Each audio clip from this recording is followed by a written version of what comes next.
Hello student, पिछले video में हमने क्या किया था अव्यय, और अब आज हम क्या करेंगे वाक्य विचार। वाक्य विचार। वाक्य विचार। जिस प्रकार वर्णों के सार्थक समूह को शब्द कहते हैं, जिस प्रकार वर्णों के सार्थक समूह को शब्द कहते हैं, उसी प्रकार शब्दों के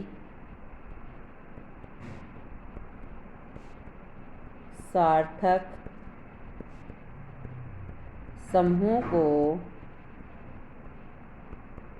वाक्य कहते हैं। वाक्य कहते हैं। शब्दों का जब वाक्य में प्रयोग होता है तो वो क्या कहलाते हैं? पद कहलाते हैं।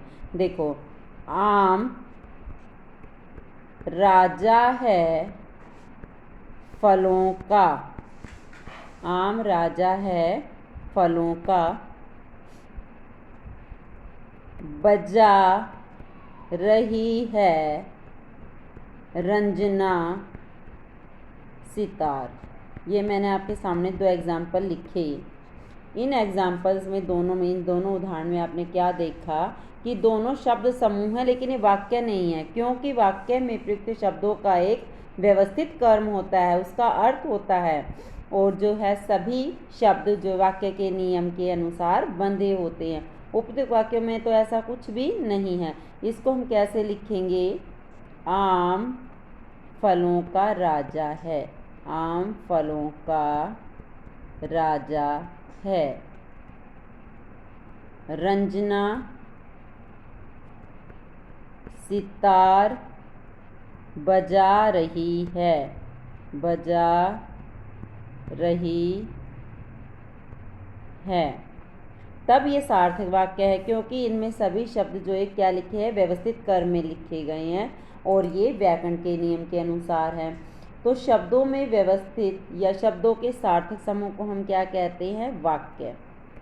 शब्दों के सार्थक समूह को वाक्य कहते हैं। वाक्य कहते हैं। उदाहरण के लिए देखिए, राधा गाना गा रही है। राधा गाना गा रही है में राधा क्या है? कर्ता। क्या है? कर्ता। गाना क्या है? कर्म। क्या है? कर्म। और गा रही क्या है? क्रिया।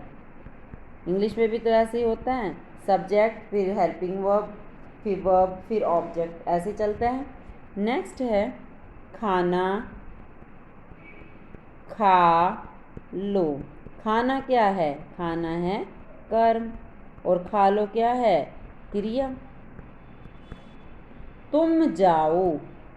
तुम जाओ। तुम क्या है? कर्ता। जाओ क्या है? क्रिया। वाक्य के शब्द एक कर्म में आते हैं, अर्थात कर्ता के बाद कर्म और कर्म के बाद क्रिया। वाक्य के 2 अंग होते हैं। कितने अंग होते हैं? 2। एक होता है उद्देश्य और दूसरा होता है विधि। उद्देश्य वाक्य का वह अंग जिसके बारे में कुछ कहा जाए। जिसके बारे में कुछ कहा जाए वो क्या कहलाता है? कुछ कहा जाए वो उद्देश्य कहलाता है। कैसे? जैसे खरगोश गाजर खा रहा है। खरगोश गाजर खा रहा है। खरगोश क्या है? उद्देश्य। क्यों? इसके बारे में कहा गया है। उद्देश्य। ठीक है। सेकंड होता है विधि। विधि वाक्य में वाक्य के उद्देश्य के बारे में जो कुछ कहा जाए, उद्देश्य के बारे में जो कुछ कहा जाता है वो क्या कहलाता है? विधेय कहलाता है। कैसे? जैसे उदाहरण के लिए खरगोश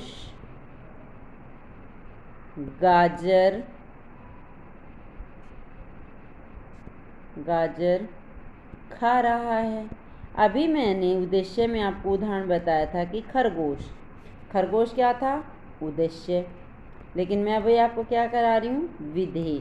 तो गाजर खा रहा है, ये क्या हो गया? विधेय। क्योंकि उद्देश्य के बारे में जो कुछ कहा जाता है वो क्या होता है? विधेय। वाक्य के भेद रचना के आधार पर और अर्थ के आधार पर। वाक्य के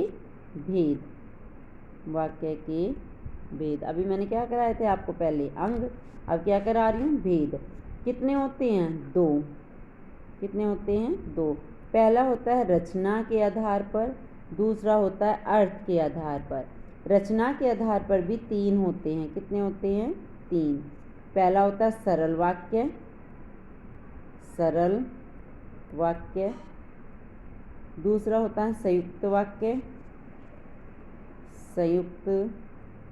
वाक्य, और तीसरा होता है मिश्र वाक्य। सरल वाक्य, जिस वाक्य में केवल एक उद्देश्य और एक विधेय होता है उसे हम सरल वाक्य कहते हैं। जैसे साक्षी पुस्तक पढ़ रही है। संयुक्त वाक्य में 2 या 2 से अधिक वाक्य यानी समुच्चय बोधक की सहायता से जो जुड़े होते हैं उन्हें हम क्या कहते हैं? संयुक्त वाक्य। जैसे अंकुर विद्यालय आया लेकिन मुझसे नहीं मिला। जो लेकिन है वो क्या है? समुच्चय बोधक है। ईशा मुंबई से आई और प्राची से मिली, और क्या है? समुच्चय बोधक है। मिश्र वाक्य में जो है, जिस वाक्य में एक प्रधान वाक्य और अन्य वाक्य उस पर आश्रित या गौण होते हैं उसको हम क्या कहते हैं? मिश्र वाक्य कहते हैं। जैसे ही मैं घर से निकला वैसे ही बरसात होने लगी। माँ ने कहा कि वह कल बाजार जाएंगे। और अर्थ के आधार पर हम नेक्स्ट वीडियो में करेंगे।